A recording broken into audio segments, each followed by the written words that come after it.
Le Seigneur soit avec vous. Évangile de Jésus-Christ selon saint Matthieu.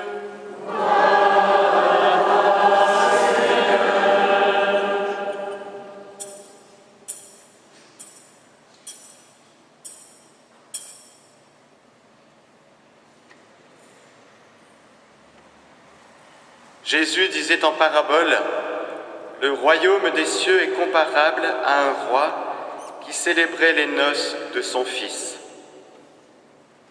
Il envoya ses serviteurs pour appeler à la noce les invités, mais ceux-ci ne voulaient pas venir. Il envoya encore d'autres serviteurs dire aux invités: « Voilà, mon repas est prêt, mes bœufs et mes bêtes grasses sont égorgés, tout est prêt. Venez au repas de noces. » Mais ils n'en tinrent aucun compte et s'en allèrent, l'un à son champ, l'autre à son commerce. Les autres empoignèrent les serviteurs, les maltraitèrent et les tuèrent. Le roi se mit en colère, il envoya ses troupes, fit périr les meurtriers et brûla leur ville. Alors il dit à ses serviteurs: « Le repas de noces est prêt, mais les invités n'en étaient pas dignes. Allez donc aux croisées des chemins, tous ceux que vous rencontrerez, invitez-les au repas de noces. » Les serviteurs, allés sur les chemins, rassemblèrent tous ceux qu'ils rencontrèrent, les mauvais comme les bons, et la salle de noces fut remplie de convives. Acclamons la parole de Dieu.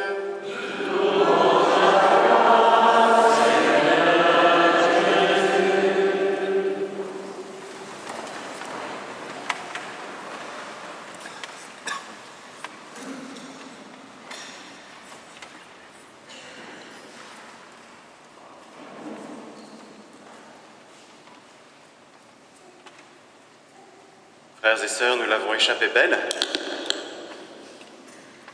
Le fait d'être là, c'est que nous avons été rencontrés à la croisée des chemins et que dans notre vie, nous avons rencontré des disciples de Jésus qui nous ont dit: « Venez, il y a un repas de noces, il y a un repas qui est prêt, il y a encore de la place. » Et si nous relisons l'histoire de nos vies, nous pouvons faire mémoire de tous ceux et celles que le Seigneur a envoyés dans nos vies pour non seulement nous parler de Jésus, mais pour nous inviter à un repas mystérieux et que nous sommes appelés à découvrir de plus en plus la richesse, la hauteur, la longueur, la largeur de cette invitation gratuite que le Seigneur nous fait. Ce sont ses noces à lui, les noces de son Fils plus précisément, les noces de Jésus, les noces de l'agneau. Nous pouvons nous demander qui est l'épouse. Le passage que nous avons entendu ne parle pas explicitement de qui est la mariée, comme dans les noces de Cana, où il y a des noces à Cana en Galilée. On ne parle jamais du mari et de la femme, parce que bel et bien évidemment, l'époux, c'est Jésus. Et l'épouse, c'est l'Église dans son ensemble, c'est-à-dire chacun de nous qui recevons cette invitation, non seulement à venir, nous avons entendu dans ce chant d'entrée, Dieu nous accueille en sa maison. La première chose que nous devons laisser pénétrer dans notre cœur ce matin, c'est que nous sommes accueillis. Dans notre vie, dans notre entourage, parfois nous avons du mal à nous sentir accueillis jusqu'au bout par les autres tels que nous sommes. S'il y a quelqu'un qui nous accueille vraiment jusqu'au bout, tel que nous sommes, c'est le Seigneur. Il nous invite, il nous accueille, il nous donne notre place, qui est d'abord une place dans son cœur, cette place unique que nous avons à ses yeux et que personne ne peut nous prendre, puisque nous sommes uniques à ses yeux et que son amour pour nous est un amour personnel, unique. ne peut pas reproduire, qu'il ne peut pas copier. Il ne fait pas du copier-coller. Et chacun de nous, Dieu nous regarde d'une manière personnelle. Et il nous place dans cette salle de noces, qui est cette Eucharistie que nous vivons aujourd'hui.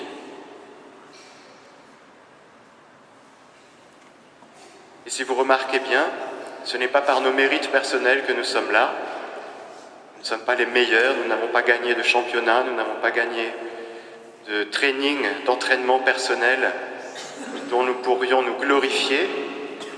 Nous sommes tous ici des êtres simplement gratuitement aimés, chéris, blessés, crucifiés parfois, traumatisés. Mais nous sommes là parce que nous avons su, c'est notre seul mérite, nous avons su dire oui à l'invitation.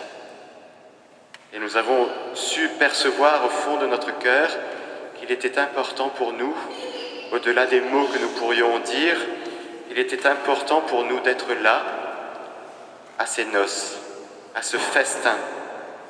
Car nous entendions dans la première lecture, le Seigneur, Dieu de l'univers, préparera pour tous les peuples sur sa montagne un festin de viande grasse et de vin capiteux, un festin de viande succulente et de vin décanté. La montagne dont il s'agit, c'est cet autel du sacrifice où le Seigneur va venir lui-même s'offrir à nous, se donner à nous, car la nourriture que nous recevons aujourd'hui, c'est lui-même. C'est Dieu lui-même, c'est sa folie à lui qu'il a trouvée. Il a voulu non pas nous donner des choses à manger, mais se donner lui-même. Notre nourriture désormais, c'est son corps, c'est sa parole, c'est sa volonté, c'est lui-même. Nous nous nourrissons non seulement des choses de cette terre pour survivre, mais notre cœur se nourrit de Dieu. Et plus nous nous nourrissons de Dieu, plus nous sommes forts. Et puis pour aller jusqu'au bout de cette joie qui caractérise tout festin de noces, il y a le fait de se nourrir ensemble. Nous ne sommes pas, vous savez, tout seuls, isolés les uns à côté des autres. Si Dieu se donne en nourriture à chacun, il se donne en nourriture à chacun, mais ensemble, à la communauté que nous formons. Et pour que le festin soit vraiment délicieux, il nous faut, chacun de nous, non seulement nous nourrir de Dieu, mais ensemble. Que chacun réalise et se réjouisse de faire partie ensemble de cette communauté que le Seigneur a constituée par son sang. Il est venu établir, il nous a réunis, nous qui étions dispersés par notre travail, par nos préoccupations journalières, nous qui étions dispersés par nos soucis, par nos égarements personnels. Eh bien, le Seigneur a réussi cette chose extraordinaire de nous réunir, de nous rassembler, de nous unir les uns aux autres. Et pour que ce festin soit vraiment réussi pour nous dans notre vie, il est important de vérifier que nous venons ici, non pas simplement prendre et repartir, mais vivre quelque chose de fort ensemble, nous nourrir ensemble. Alors il y a cette petite question, est-ce que chacun de nous peut dire en vérité, je fais partie de cette communauté, ceux et celles qui sont là à côté de moi, ils ne sont pas simplement à côté de moi, comme on peut être à côté des personnes dans le métro, mais ce sont mes frères de ma communauté. Est-ce que cette assemblée, c'est cette assemblée que le Seigneur a constituée pour que ceux et celles qui sont avec moi soient vraiment avec moi. C'est la différence entre la promiscuité et la proximité, vous savez. Promiscuité, c'est justement d'être serré comme ça dans le bus, dans le métro, serré par des inconnus. Ça, c'est la promiscuité. On peut dire qu'on est proche parce qu'on est serré. On étouffe un peu. Et parfois, Parfois, on peut vivre notre vie spirituelle tout seul, mais d'une manière isolée, de sorte que notre vie spirituelle ne soit pas vraie. Mais la proximité, c'est autre chose. On est proches les uns des autres parce qu'on se reçoit les uns des autres de la part du Seigneur.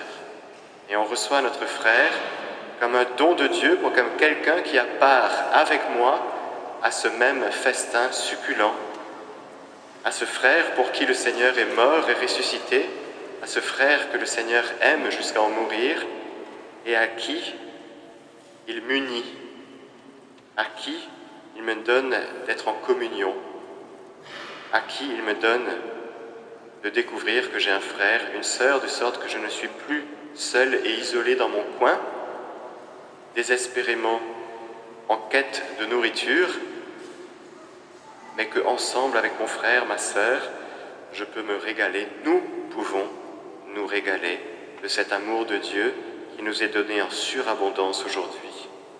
Alors, au milieu de nos vies telles qu'elles sont, avec nos bosses, nos petites bosses, nos grosses bosses, goûtons ensemble à cet amour dont nous bénéficions gratuitement et d'une manière surabondante. C'est le Seigneur lui-même qui vient essuyer les larmes sur nos visages. J'aurais dû venir avec un carton de Kleenex, vous voyez, pour que chacun de nous puissions dire que c'est vrai. Le Seigneur est là, le Seigneur nous console ensemble, le Seigneur, même si je traverse les ravins de la mort, je ne crains aucun mal, car tu es avec moi, ton bâton me guide et me rassure. Sachons trouver dans notre journée et aujourd'hui dans cette messe la capacité de nous réjouir au milieu de tout, car le Seigneur nous aime, son amour est fidèle, indéfectible, jamais il ne nous lâchera. Amen.